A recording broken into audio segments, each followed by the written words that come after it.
We are now in the module 1B, which is about solving quadratic equations. But before that, let's answer activity 1 and what's in. It is about the review in the previous module about transforming the quadratic equations into its standard form. Now, your task is to answer activity 1, items 1 to 10. But then, I'll be giving the solutions for every odd numbers to serve as your guide in solving for every activity. Okay? On number 1, we have x is equal to 2x squared plus 5. So, no need to show for the solution because we can easily transform that.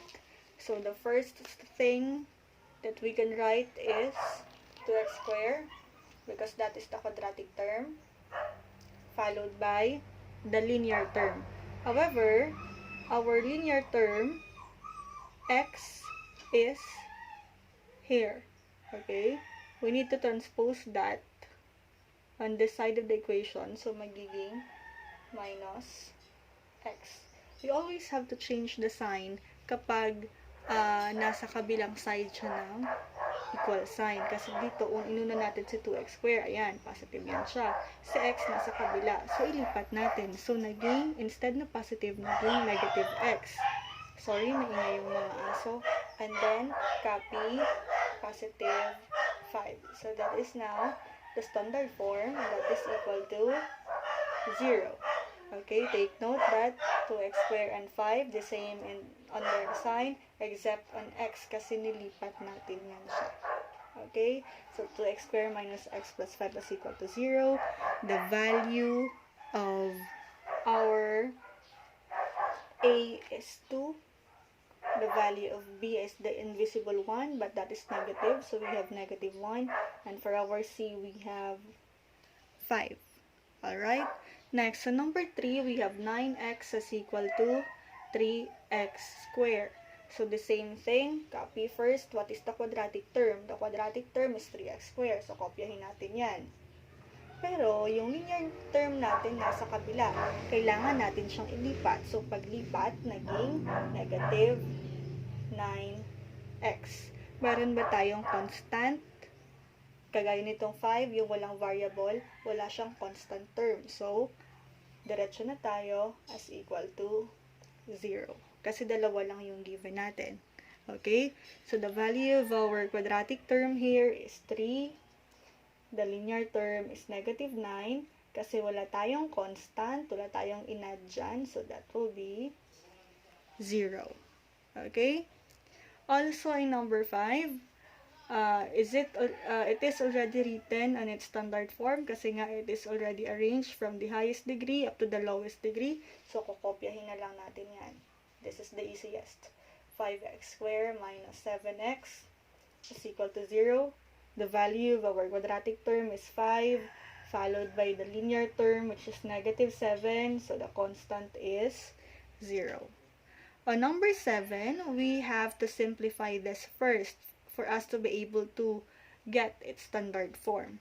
So, we can simplify this one by multiplying the monomial into the binomial through a distributive property of multiplication. So, x times x, ayan, that is equal to x squared. X times 5, that is equal to positive 5x. And then copy this one, minus 2x is equal to 0. Is it the standard form? Hindi pa. Kasi meron pa tayong like terms. Kung isusulat natin yan, magiging dalawa yung ating linear term. So, the standard form is the simplified one. So, magiging x squared. Combine like terms, what is 5 minus 2? That will give you 3. So, 5 minus 2, that is positive 3. So, we have plus 3x as equal to 0. So, that is now the standard form of our item number 7. Okay, ito na yung sagot. So, the value of our quadratic term, a, is invisible 1. The value of our b is 3. And for the value of our constant, we have 0. And for number 9, okay, the value of our quadratic term, we have negative x squared, followed by our linear term, we have to transpose, so magiging minus 2x. Also, we have to transpose 8, so magiging negative 8 as equal to 0. So for our answer, we now have the value of our quadratic term, we have negative 1.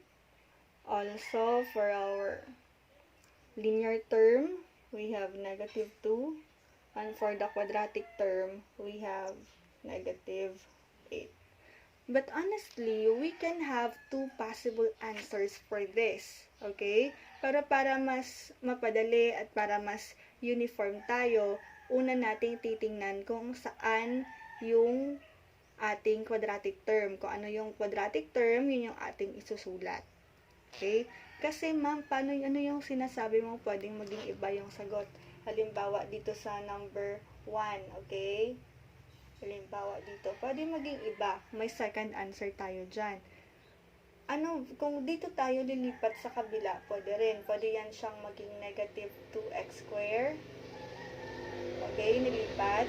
Pwede si x magiging positive x. Pwede si 5 yung magiging negative 5 as equal to 0. Kung titingnan mo, kung ano yung una mong sagot, yung second possible answer is kabaliktaran ng unang naging sagot. From positive, negative, from negative, nag-positive, from positive, nag-negative. At ang mangyayari sa iyong value ng A, B, and C, magiging kabaliktaran din. Ito ay magiging negative 2, ito ay magiging positive 1, ito ay magiging negative 5. But then, for us to avoid confusions, lalo na sa part ninyo, hindi na natin ito gagawin yung kanyang another way na sagot. Okay? Tingnan nyo lang kung ano yung value ng quadratic term. Kapag quadratic term is ganito, yan na yung isusulat nyo. Okay? Hindi na natin ito gagawin. Alisin natin ito. Okay? Wala na yan. So, kung ano yung mga naging unang sagot, yun yung ilalagay ninyo sa inyong notebook. Thank you.